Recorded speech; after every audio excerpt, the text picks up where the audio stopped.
আপনারা তো অনেক কিছু ভর্তা খেয়েছেন, এবারে আমাদের এই কুমড়ো পাতার ভর্তাটা খেয়ে বলবেন কেমন লাগছে। আর যদি ভালো লাগে তাহলে লাইক দিবেন, কমেন্ট করবেন আর একটা সাবস্ক্রাইব দিবেন। ঠিক আছে, আজকে আমরা মিষ্টি কুমড়ো পাতা দিয়ে ভর্তা বানাবো। প্রথমে আমরা পাতাগুলোকে এরকম করে ছিঁড়ে নিয়েছি। ছিঁড়ে করে এগুলোকে একটু দলে দিলে হয়ে যাবে। আর এই ভর্তা বানাতে গেলে একটু নরম পাতা নিলে ভালো হবে। এটাকে কেটে নিচ্ছি।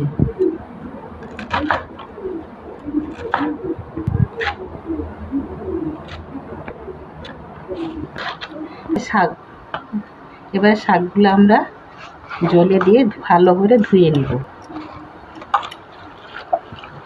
ভালো শাকটাকে ভালো করে ধুয়ে নিতে হবে, দিয়ে ছেঁকে রেখে দিতে হবে।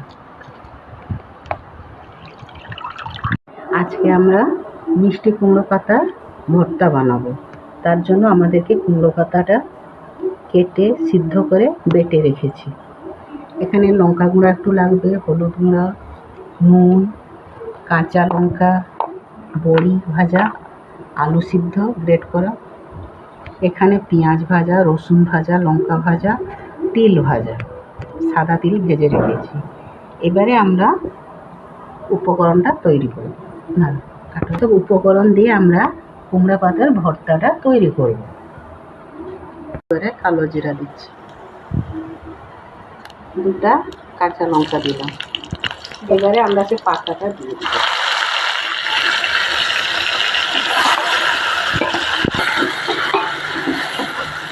সঙ্গে বেটে দিয়েছি,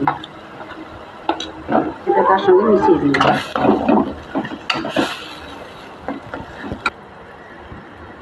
কালার হওয়ার জন্য একটু শুকনো লঙ্কা গুঁড়া দিচ্ছি, একটু হলুদ গুঁড়া দিচ্ছি, আর মতো নুন দিচ্ছি।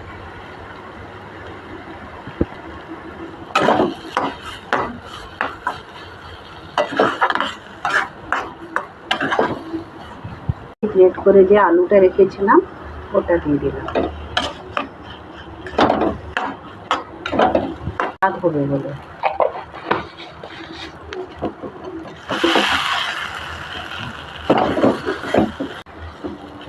এবার আমরা এটাকে নামিয়ে নেব।